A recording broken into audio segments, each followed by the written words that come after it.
And thank you to Professor Gray and for everyone at Queen's. I've had such a warm welcome here and really enjoying my week in the Maclay Library and looking at the special collections. So it's a real honor to be here.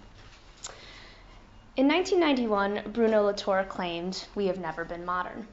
Nearly 30 years later, American historian Timothy LeCain has taken Latour's proclamation one step further. LeCain wrote in his 2017 book, The Matter of History, that not only have humans never been modern, but we have, quote, never left Eden. This bold idea that we have never left Eden argues that for centuries we have believed the story told by Judeo-Christian thought, that humanity, having been banished from a natural utopia, suffers the curse of living in conflict with the natural world, of having to develop technologies to subdue materiality. In short, we have come to see humans as unnatural, as living apart from the wild. Indeed, human technology and human text and textuality, which are in and of themselves a kind of technology, are often presented in opposition to non-human phenomena. LeCain says we must resist this myth. We must re-see humans as acting in conjunction with the non-human, and thereby redefine what we understand as human in the first place. LeCain's ideas follow the theoretical leanings of the new materialisms, an umbrella methodology that includes thing theory, the environmental humanities, material feminisms, as well as environmental racism, among other subfields. This approach examines history, culture, and literature by breaking down the hierarchical binary of human-non-human, by considering the agency of the material world. New materialists like LeCain, Latour, Jane Bennett, Stacey Alamo, Susan Heckman, and others see matter as an agent, as much creating as created upon, as much shaping as shaped. But what does LeCain's idealistic return to Eden have to do with Ireland? And how does his harmonious picture of human-non-human collaborative history apply to a time and place that seems particularly un-Edenic, by which I mean 18th century Ireland, a place riddled with rebellion, economic crises, bloody battlefields? These are some of the bigger questions that I raise in my dissertation project, which examines Irish literature of the 18th century through things, through objects.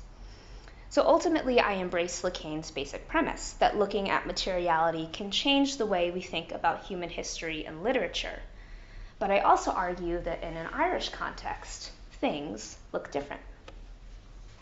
So today I want to present two objects, or two case studies, kind of testing out some of these ideas based in new materialist ideology and theory.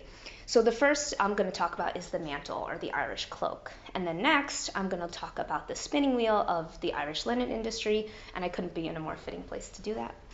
I also want to say that these are very new ideas, very, very fresh research, and the first time I'm presenting them, so I'd really appreciate any feedback or references you might have.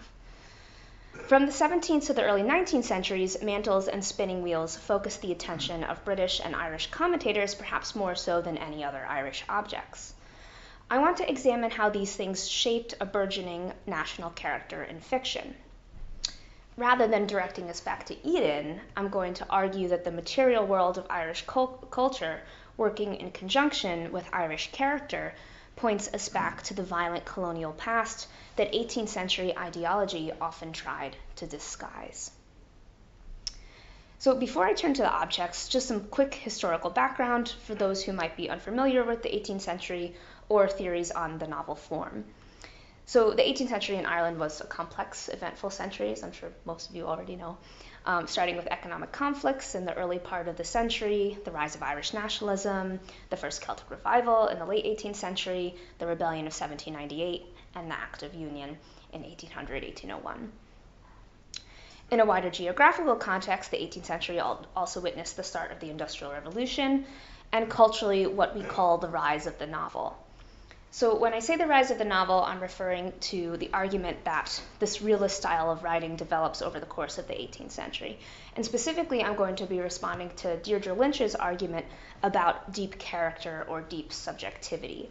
And those are terms I'll use a lot throughout the talk today. So nowadays, when we read a good novel, we often say something like, "Oh, I loved that character. She was so deep, so complex, so interesting." but this kind of terminology actually has a particular literary history. So in the early part of the century, characters are flat, external, in the sense that they do not experience internal, interiorized psychological emotion or transformation. So think of Tom Jones or Clarissa or even Gulliver of Gulliver's Travels, who's kind of deliberately vacuous as a character. But then by the end of the 18th century, characters in English novels look like Elizabeth Bennet, the deep-thinking, deep-feeling, complex, interesting, psychological character who experiences her own internal transformation over the course of the novel. And as readers, we feel like we know Elizabeth Bennet, like we love her, like she's our friend, but not so much like we know someone like Gulliver. So Deirdre Lynch argues that this change in character from what we might call flat to deep character or deep subjectivity stems from a consumer revolution in the mid-18th century, when a proliferation of material objects creates a desire among society to relocate meaning inside things, and therefore relocate meaning inside a character. So characters become interiorized. So Lynch is kind of establishing this connection between the material world and a change in character in the novel. So it's going to be that argument that I'm engaging with and responding to. So it's with these two ideas in mind, national conflicts in Ireland and the development of deep character, that I'll now turn to the mantle. So what is a mantle? By definition, a mantle is a long, coarse, hooded, and often sleeveless cloak, which in the early modern era was specifically known as the Irish mantle. And this image comes from sort of the mid-17th century, an Irish woman wearing a particularly clear image of a mantle. So by the 18th century, the term had become interchangeable with words like cloak and coat in an Irish context. So for this first object, I'll cover a brief cultural history of the mantle itself, and then examine how it relates to deep character in Maria Edgeworth's Ennui, 1809, and then a later work, Somerville and Ross's The Real Charlotte. So I'm going to kind of jump ahead a century to look at a late 19th century novel. So first, the cultural history. Since the 16th century, English and Irish discourses constructed the mantle as a national Irish fashion to colonial and patriotic ends, respectively. In 17th century English culture, the mantle connoted Irish cunning, deception, criminality, and rebellion. And here are some more 17th century images of mantles, which some of you may have already seen already. This comes from John Speed's 1616 map of Ireland. It's in sort of the marginalia on the side. But it's interesting because it shows three classes of Irish people: the gentle man and woman at the top, the civil Irish man and woman, and at the bottom we get the wild Irish man and woman. But significantly, they're all wearing mantles. Edmund Spenser's view of the present state of Ireland famously censored the mantle as a symbol and metonym for Irish barbarity, deception, unruliness, and menace. He speaks of the garment in ways intended to instill fear of the Irish and British imperialists. And here's Spenser.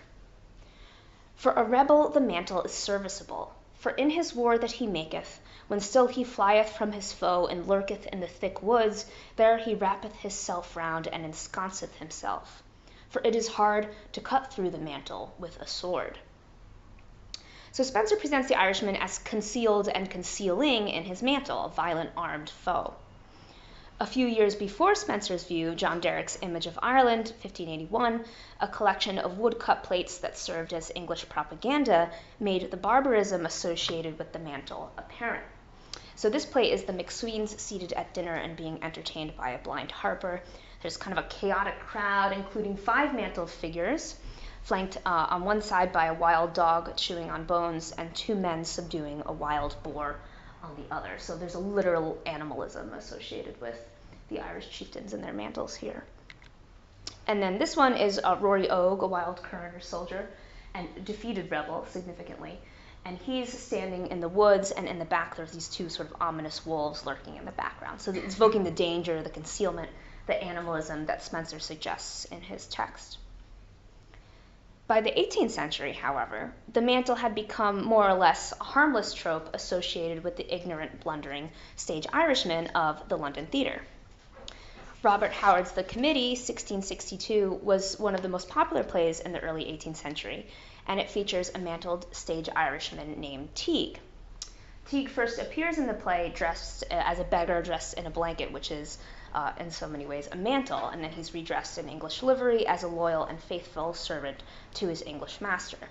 And as Helen Burke argues, Teague's blanket functions as a kind of inoculated mantle, providing a comforting image of Irish loyalty to paternal England.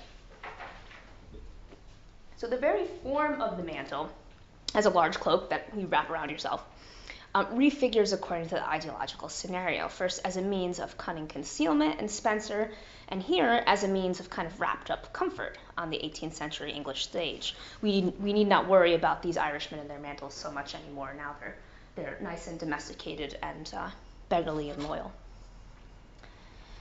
The late 18th century saw a more dramatic shift in the mantle's resonance, when amidst the rise of Irish patriotism and the first antiquarian Irish revival in the 1780s and 90s, Irish antiquarians resignified the garment with nationalist reverence. Antiquarian Joseph Cooper Walker's essay on Irish dress presents the mantle, what he calls the cuhall, as fine civilized attire. He explains that mantles of the Gaelic golden ages were made of bright crimson colors with fringed and shagged borders, sometimes made of the finest silk. So a few years later, at the turn of the 19th century, the patriotic image of the Irish mantle articulated by Walker begins to circulate in feminized personification. So instead of dangerous Rory Og in the woods, we now have a mantle that adorns national depictions of Hibernia, of Irish character here. So this is Robert Fagan's portrait of a lady as Hibernia around 1801. She wears a regal green mantle with golden shamrock detailing, which is kind of hard to see in this particular image, but it's around the rim of her mantle. And she leans against the maiden harp. So these are symbols of the United Irishmen. So here the mantle's elegant nationalist meaning coincides with a feminine and eroticized Ireland. So another example that's similar to this Hibernia comes in the frontispiece to Anna Maria Hall's Sketches of Irish Character, originally published in 1829. This is taken from the 1892 edition. But like Fagan's portrait, it features another beautiful, and in this case pious, Catholic, romanticized peasant Irish woman wearing a mantle. And then also, The Wild Irish Girl, when The Wild Irish Girl became popular, its author, Sidney Owenson, made the scarlet mantle dress of her heroine, Glorvina, a desirable commodity by wearing it around London society.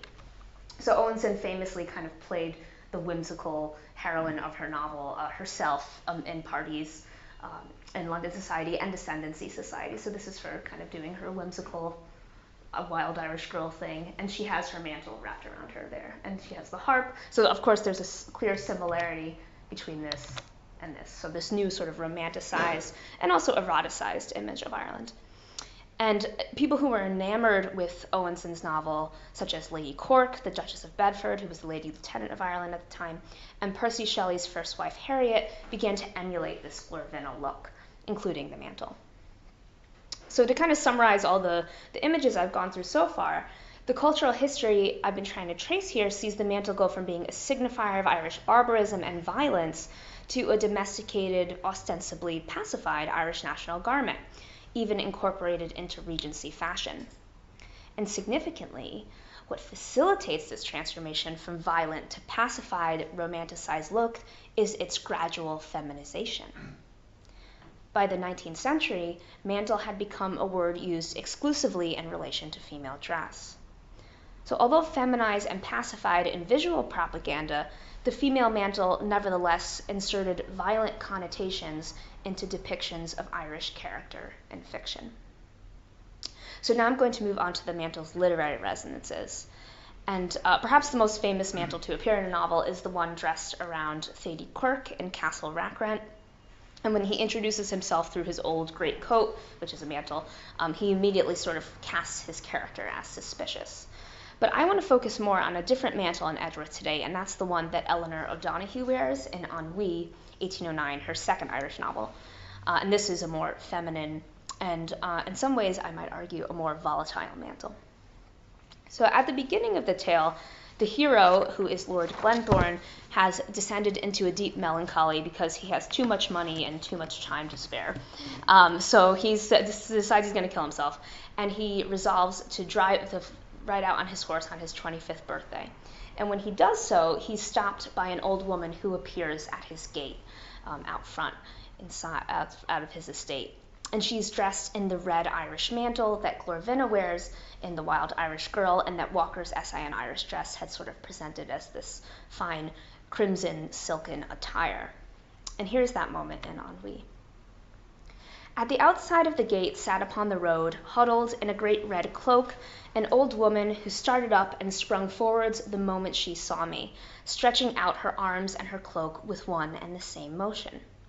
"Ah, is it you I see?" cried she in a strong Irish tone. At this sound and this sight, my horse, who was shy, backed a little. So significantly, when Eleanor extends her arms from her cloak a second time toward Glenthorne, the frightened horse throws him. He hits his head, he discharges his pistol, and nearly dies from the impact. So Eleanor's appearance in the mantle both saves Glenthorne from his own suicide and also nearly gets him killed by other means. So there's an immediate sort of evocative connection between the garment and death or violence, because it's the act of moving her cloak out toward the horse that makes the horse nervous. Of course, this encounter with the mantle in Edgeworth is a part kind of comic stage Irish blunder, but it's also, I would argue, shadowed by the context of a very real and very deadly Irish myth, which you may have already picked up on, and that is the banshee, who is often described or pictured wearing a mantle. Edgeworth seems to affirm this illusion when, a few pages later, Eleanor tells Glenthorne stories of the fairies and shadowless witches and banshees. And in fact, Edgeworth herself had encountered the Gothic intonations of the banshee's cloak a few years after Ennui's publication, when she wrote to folktale collector Thomas Crofton Croker in praise of his new publication, Fairy Legends and Traditions of the South of Ireland, 1825. So she writes him this letter full of praise, and here's part of that letter. Quote, "I much admire some of the designs and engravings in your fairy legends, and I hope Messrs. Macleese and Brooks' talents may unite again." So here she's referring to illustrations done by artists Macleese and Brooke for the second edition of Croker's fairy tales. And one of those admired images depicts a banshee, which we see right here. And this bears notable similarities to Eleanor's opening appearance in Ennui. Like Eleanor, this banshee is huddled on the ground and seated outside a great house, which you can see in the background. Unlike in Edgeworth's text, however, there's no humor or blunder to be gleaned from this harrowing image, which matches the Gothic tales of the banshees that follow in Croker's legends.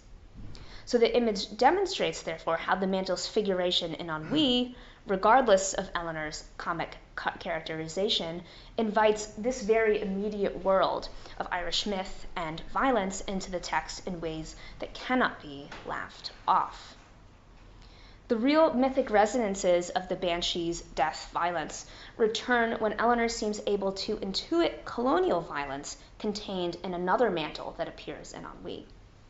So later in the novel, Eleanor discovers a 1798 rebel plot orchestrated against Lord Glenthorne, and significantly, she finds it in the pocket of a mantle. So her grandson finds an abandoned cloak in a cave, and he brings it to her, and she searches through the pockets. And in there, she finds a broken head of a pike, so the pikeman of the United Irishmen. And then she also finds a little paper detailing this plot against Glenthorne. Not the best spy work done, perhaps, by the rebels. But so when she discovers these things, the mantle becomes a material container of the rebellion of 1798, a rebellion that signified, for so many contemporaries, including Edgeworth herself, unrepresentable violence. When Eleanor discovers the meaning of those scribbles on the paper and relates the plot they outline to Glenthorne, she seems able to intuit what the mantle says about previously unintelligible violence. So unlike Fagin's idealized Hibernia and her pretty green cloak, the mantle around Eleanor invokes its context of historical violence, while making Eleanor herself, a seemingly ignorant Irish character, a powerful and fantastic force in the text. Finally, the mantle literally carries the violent history of 1798 into the novel's formal development of Glenthorne's deep subjectivity, or deep character. So here I'm returning to the Deirdre Lynch argument about deep subjectivity. So the rebellious plot discovered in the pocket of the mantle ultimately leads to the realization that Glenthorne is Eleanor's biological son, who she switched at birth with the real heir. And so Glenthorne goes through this kind of naturally a kind of crisis of self, and in order to believe himself as Eleanor O'Donoghue's son rather than the Anglo-Irish landed heir, he must encounter a scar, a physical scar that the real heir bears on his head, earned in infancy. So he must trace sort of the physical remains of violence. And here's that moment.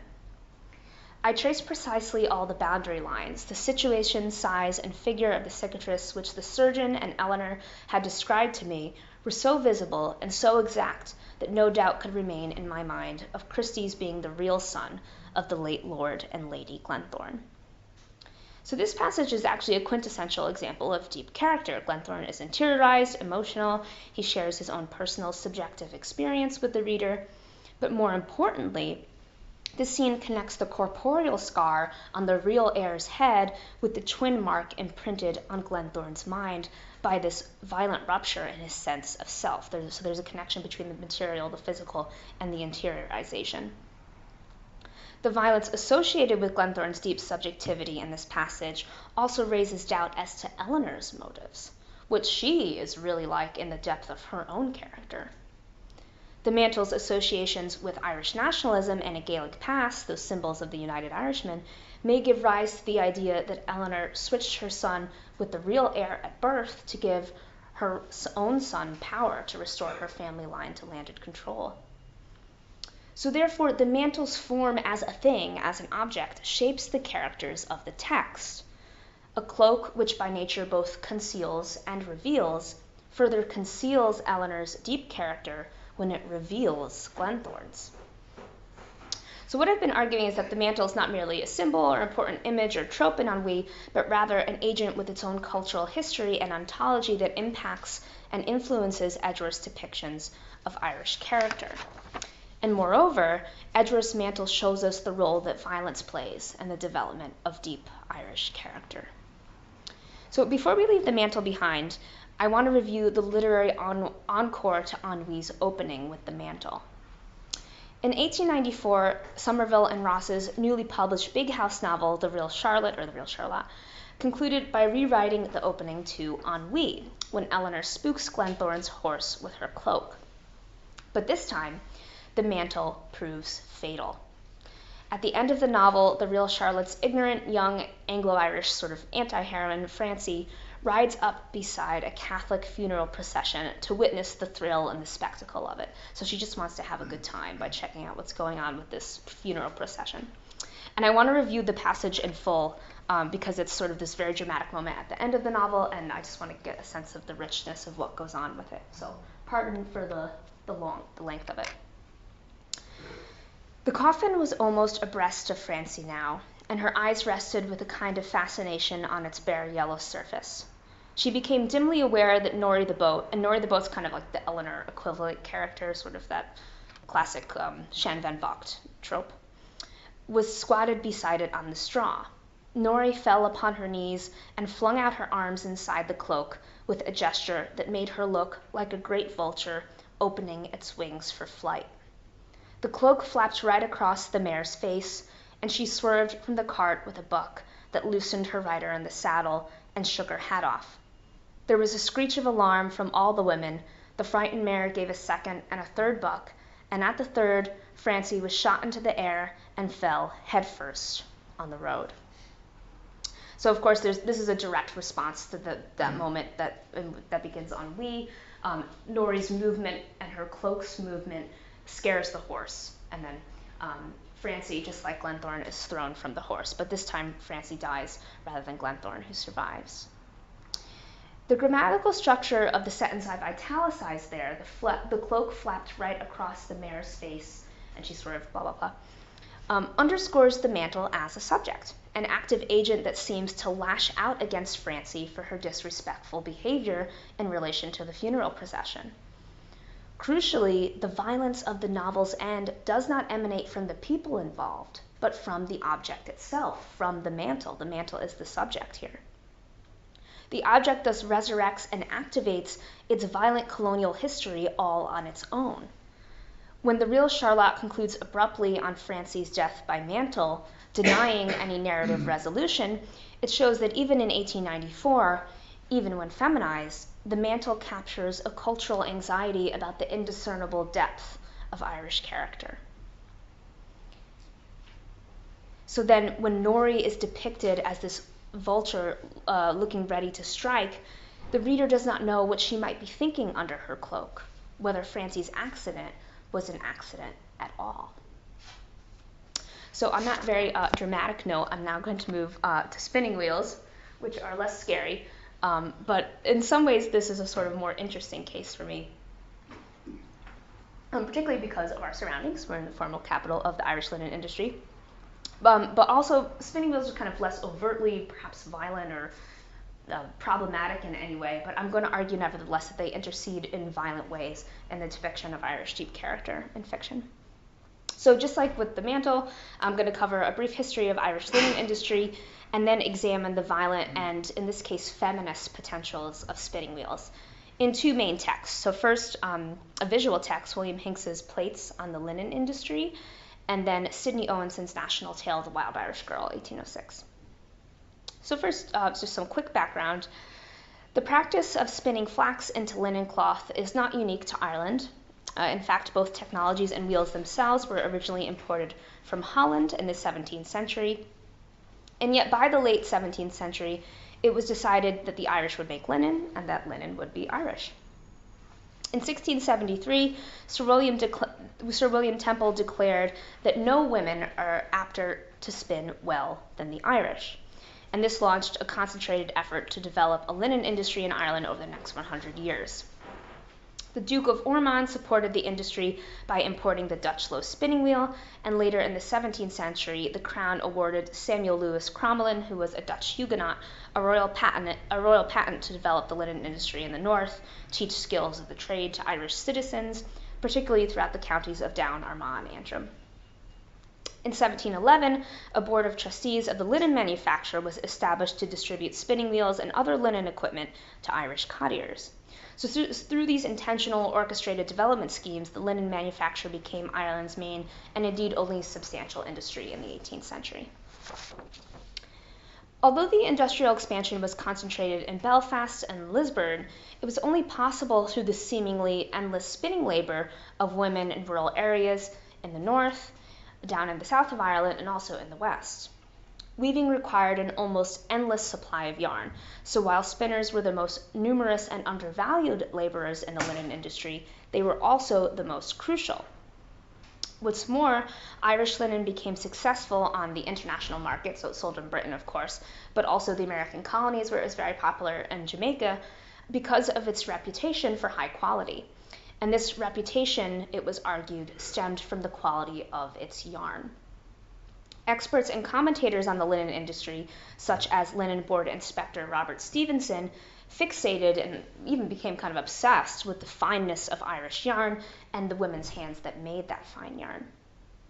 The only way to improve the Irish linen industry, these men argued, was to improve the fineness of the thread. And the gentler or more feminine the spinner's hands, the finer the thread would be, and therefore the better the cloth. So dating as far back as 1673, actually even earlier than that, but Sir William Temple insisted that Irish women's soft, supple hands made them natural spinners, and then made Ireland a space and a country with the potential for industrial development. So here's what William Temple has to say in 1673.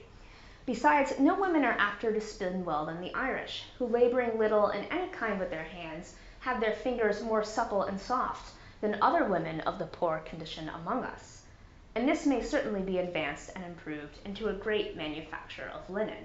So he's able to squeeze some misogyny and racism into one sentence there. But so let's light on these women and let's make use of them. It'll cure the Irish of their laziness.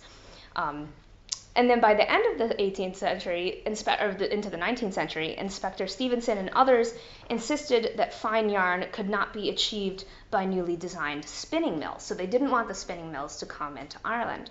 Edward Wakefield, an Englishman, he writes, "Female labor has certainly the advantage over machinery. as the yarn produced by the former may attain to a degree of fineness which cannot be given to the latter. So this was in one case that was kind of antithetical to every other step in the linen manufacture, which they wanted mills, they wanted the machines, but in the case of fine spinning, they wanted to keep it on the low Dutch wheel.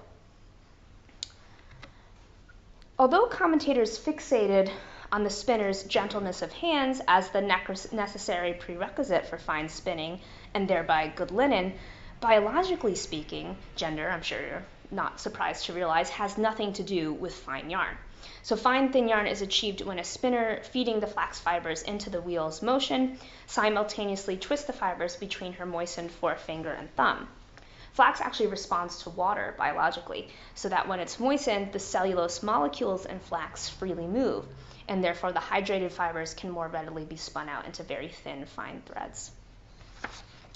And that's why women who spun flax would often spit on their hands or have a nearby bowl of water to wet their hands as they handled them. So although gender and gentleness had nothing to do with fine thread in technical terms, keeping spinning in the so-called soft, supple hands of Irish women had ideological advantages. Women spinning fine thread could help formulate a new Irish character that was, like Hibernia, a supportive partner to John Bull. For example, when these commentators on Irish linen present Irish female hands as agents of improving linen thread, they also figure them as objects. The female body, like the Irish land, becomes a resource that can be cultivated and improved in the direction of profit. So think of William Temple, who saw women's soft, supple hands as the raw materials of industrial expansion. Thus, the figuration of a woman's hands as a necessary organ of the spinning wheel mirrors and facilitates the incorporation of a new docile Irish character into the British Empire. So I'm trying to argue here that flax and spinning wheels contributed to an interdialectical and material process that reframes the Irish as cooperative, useful, and feminine, rather than the violent aggressors of the early modern period whose menacing, mantled presence symbolically justified violent colonization. This new industrious female spinner character can be seen in William Hincks's 12 plates depicting the Irish linen industry, which he published in London in 1783. So we have the plate on spinning behind us. Each of Hincks's plates in this set features a beautiful, idealized pastoral woman. The soft, supple woman comes again, romanticizing the industrial work of, for example, manning a wash or a bleach mill. So here are some more examples. So the women in these scenes are completely superfluous. There's no need for them. They're not doing any of the work. But they're there just to kind of be a structural referent, I guess, for the man who's working hard at the mill. They really symbolize what's going right in terms of the linen industry in Ireland. So likewise, the luxurious fine-spun Irish linen sold in Britain distributed and perhaps even visualized an idea of Ireland as a community made of small, fine, feminine hands. Jonathan Swift's Gulliver's Travels seems to satirize this idea when, in Book 1, the Lilliputian women literally cannot make linen thick enough for Gulliver's gargantuan body. So here's Gulliver talking about the seamstresses. 200 seamstresses were employed to make me shirts and linen for my bed and table, all of the strongest and coarsest kind they could get, which, however, they were forced to quilt together in several folds, for the thickest was some degrees finer than lawn. And lawn is an ultra-fine, luxurious linen. So that 200 seamstresses, who Gulliver can barely see in the first place, must labor extensively to make thick, coarse fabric that remains to him finer than lawn, one of the thinnest linens available, ironizes and visualizes the labor behind luxury. Thus, Swift seems to literalize the idea expressed by the linen merchants in their discourse about improving the industry, and that is that high-quality linen is the work of many tiny Irish female hands. So to summarize a conclusion from what we've seen so far, I might venture to say that this fixation on fine spinning could materially minimize Ireland as a kingdom and as a threat, thin out its significance into near invisibility, just like the Lilliputian women and their Lilliputian linen. Less than a century later, however, the spinning wheel could be seen to minimize the English male character instead. And so now I'm going to move on to the connection between spinning wheels and deep subjectivity in the novel. So long before the 18th century, the spinning wheel carried feminist intonations that posed threats to patriarchal order. Several feminist critics in recent years have highlighted how the spinning wheel intimated female power, dating back to the three fates of antiquity who spun and cut the threads of a person's life, which actually mirrors the work of an author over his or her characters. Jane Grey has shown that a tenant family in 18th century Ireland often relied on the wages earned from female spinning. Spinning also created female community and mobility. Rural spinners often gathered together to dress flax, to work and spin flax together, to sing together as they spun, and they also traveled to markets to sell their yarns. Grey also argues that a spinster, of course connected to the spinning wheel itself, that term, or a young single woman might maintain her independence that bit much longer through her spinning wages. So while the Irish spinner affirmed and produced a new British model of Irish industrial character, her character also connected to a long cultural history in which the spinning wheel posed a symbolic threat to patriarchal and paternal orders. In her first novel, The Wild Irish Girl, 1806, Sidney Owenson seems to light on these feminist potentials when the English hero, Horatio, newly arrived in Ireland, happens upon a group of spinners during his journey westward to Connemara. Inside a barn, he discovers, quote, a group of young females seated round an old hag, all busily employed at their wheels, which I observed went merrily around in exact time with their song. So what's most significant in Owenson's account of spinning, however, is what transpires after the song, when Horatio's creepy voyeurism is detected. And again, I'd like to go through the whole thing here because it's fabulous. The whole was sung in Irish, and as soon as I was observed, suddenly ceased. The girls looked down and tittered, and the old woman addressed me sans ceremony, and in a language I now heard for the first time. I explained with all possible politeness the cause of my intrusion on this little harmonic society. The old woman looked up in my face and shook her head. I looked at her. I thought contemptuously, while the young ones, stifling their smiles, exchanged looks of compassion, doubtlessly at my ignorance of their language.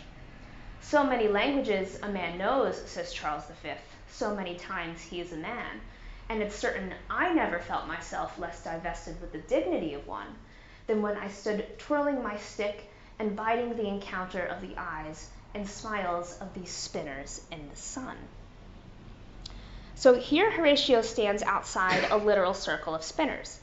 He also stands outside a figurative circle of female knowledge, communication, and craft. As Ina Ferris has argued, his inability to understand the spinners and their song in this moment emasculates him. By his own words, he is emptied of the dignity of man.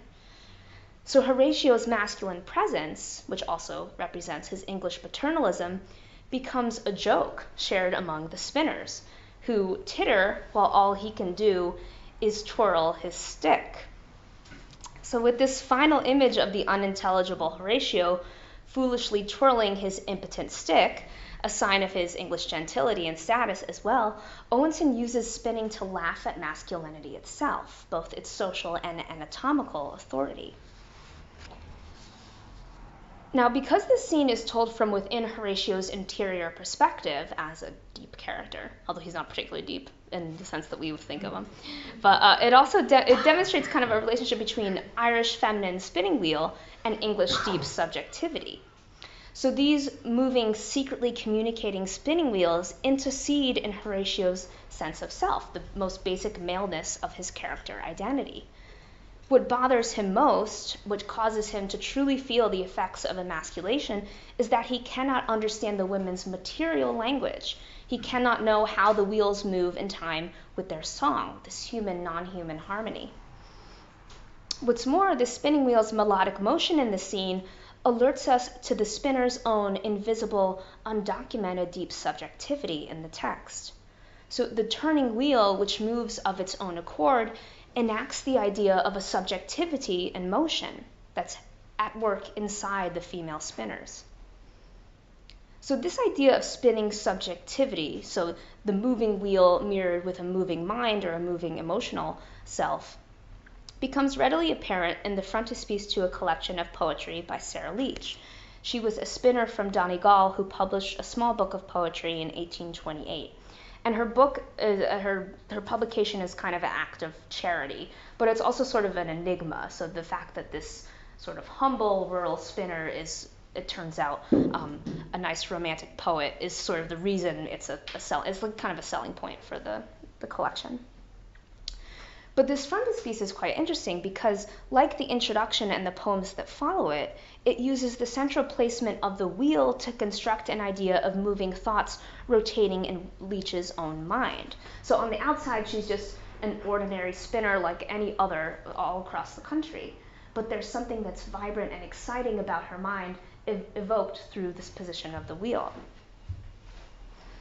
So the spinning wheel interiorizes Leach as a poet character. It implies the busy motion of her subjectivity while her body remains still and diligent at the wheel or at the page. So what I guess I'm trying to say is that the spinning wheel is relocated inside the character. So the movement of the wheel creates, perhaps disseminates, the idea of an interior busy life and a deep subject. And with this, we might also see origins of colloquial phrases we use today, like my mind was spinning, or I was turning things over inside my mind. So Horatio is not just emasculated by the women and his inability to speak Irish, but also by the women's active subjectivities, which their active wheels invoke. I want to make one last point about Horatio's emasculation in The Wild Irish Girl, because I can't resist. The spinning wheels in the scene quoted earlier not only intimate a psychological assault on Horatio's deep subjectivity, but potentially a physical one as well. And for those of you who haven't read The Wild Irish Girl, sort of the key stylistic hallmark of the novel is that it's littered with footnotes all over the place. So Owenson has these long, lengthy, scholarly footnotes that she puts at the bottom of the page, and they're kind of always undermining what Horatio is saying about his narrative experience in Ireland.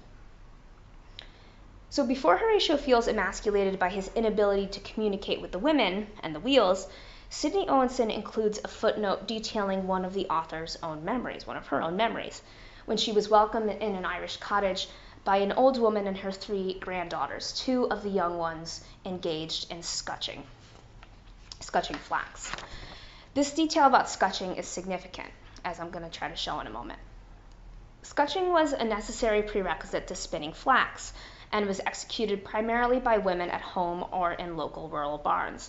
Scutching machines, scutching mills were introduced in the North in the 1740s, 1750s, but for the most part, scutching was done at home by spinners before they spun flax. So it was a domestic task. So it involves beating or striking the flax stalk with a long wooden blade to remove the woody stem and free the clean fibers inside so that they could be spun on the wheel. So what did scutching look like? William Hincks's visual depiction of scutching seems, on first glance, to look like any of the other plates that we've seen today. It has those typical feminine bucolic figures, except, of course, for the ominous sharp scutching blades 2 women hold high above their heads, ready to strike with some considerable force from the looks of it. These blades also, coincidentally, invoke the emasculating implications of female scutching, which is particularly visible in the seated scutcher to the left, who holds a suggestively shaped bundle, which she is ready to strike with her menacing blade. So, when Owenson includes this footnote about scutching right before Horatio feels emasculated, the violent treatment of flax by women becomes the literal subtext to Horatio's subjective emasculation by the wheels. Both Hincks's image here and Owenson's text reveal how the cultural and ideological constructions of feminized spinning inadvertently incur feminist threats through the material reality of flax scutching and spinning.